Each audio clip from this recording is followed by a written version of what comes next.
এরা বর্বর জাতি হিসেবে বারবার বিবেচিত হয়েছে।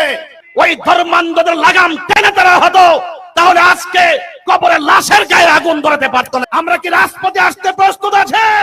এই দুনিয়ার উপরের মানুষগুলো ওই হায়নাদের কাছে যেমন নিরাপদ না, তাদের কাছে আজকে অন্ধকার কবরে যারা চিরদিনের জন্য চলে যায়, সেই লাশ পর্যন্ত ওই হায়নাদের কাছে নিরাপদ না। জাতির উদ্দেশ্যে আমার জিজ্ঞাসা, আজকে বর্তমান এই বাংলাদেশে আমরা যা দেখছি, বলুন, হাত উঁচু করে বলুন, আমরা কি আজ খানকায় নিরাপদ? আজকে আমরা কি রাজপথে নিরাপদ? আমরা কি অফিসে নিরাপদ?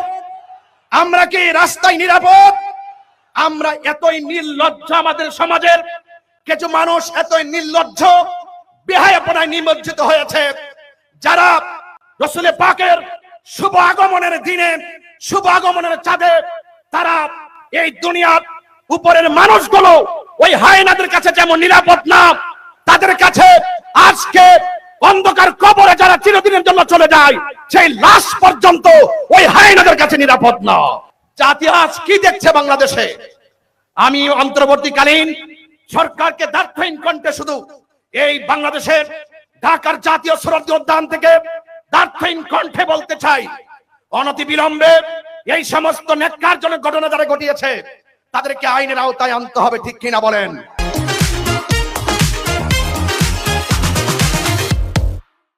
আজকে শুধুমাত্র মাইজবান্ডার দরবারের আশিকিনদেরকে এই মাঠে তিল ধারণের জায়গা নেই, আশিকে রাসূলরা চলে এসেছে। আমরা শুধুমাত্র জানাই দিতে চাই, এই দেশে 12,000 দরবার আছে। আহলুস সুন্নাত ওয়াল জামাত বিচ্ছিন্ন নয়। আজ আহলুস সুন্নাত ওয়াল জামাত সকল পীর মাসের সব অঙ্গ সংগঠন আজ ঐক্যবদ্ধ, ঠিক কিনা বলেন? এই দেশের ক্রাইসিস মুভমেন্টে, কোন সংকটে, কোন দুর্যোগে, এই দেশের সার্বভৌমত্ব রক্ষায়, এই দেশের ধর্মের সুরক্ষায়, সম্প্রীতি রক্ষায় যদি আমাদেরকে কখনো ডাক দেওয়া হয়, আমরা কি এভাবে, আমরা কি রাজপথে আসতে প্রস্তুত আছে? আমি সরকার প্রধানকে আন্তরিকভাবে বলে দিতে চাই, যেই কোনো মানুষ অন্যায় করলে সেই বিচারের হকদার হলো আল্লাহ। কথা বলেন, ঠিক কিনা? কে জান্নাতি হবে, বিচার ফয়সাল হবে আসমানে, ফয়সাল হবে আখিরাতে। কিন্তু যারা এই মৃত লাশকে উপরে তুলে আঘাত করে আগুন দিয়ে পোড়ায়, এরা কখনো সভ্য জাতি হতে পারে না। এরা বর্বর জাতি হিসেবে বারবার বিবেচিত হয়েছে। বিগত দিনে, গত 2024 5ই আগস্টের পরে আমাদের এই দেশে যেইভাবে আমাদের 90টি মাজার ভাঙচুর করা হয়েছে, ওই সময় যদি ওই ধর্মান্ধদের লাগাম টেনে ধরা হতো, তাহলে আজকে কবরের লাশের গায়ে আগুন ধরাতে পারতো না। কথা বলেন, ঠিক কিনা? এই জন্য পবিত্র ঈদে মিলাদুন নবী সাল্লাল্লাহু আলাইহি সাল্লাম উপলক্ষে জশ্ন জুলুস আলমদরিতে আমাদের দেশবাসীর উদ্দেশ্যে বার্তা হলো এতটুকুই, আল্লাহর হাবিব এই পৃথিবীতে এসেছেন, শান্তির বার্তা নিয়ে এসেছেন। লাকাদ কানা লাকুম ফি রাসূলিল্লাহি উসওয়াতুন হাসানাহ। রাসূল পাক সাল্লাল্লাহু আলাইহি সাল্লাম আমাদের জন্য উত্তম আদর্শ, আমাদের জন্য মডেল।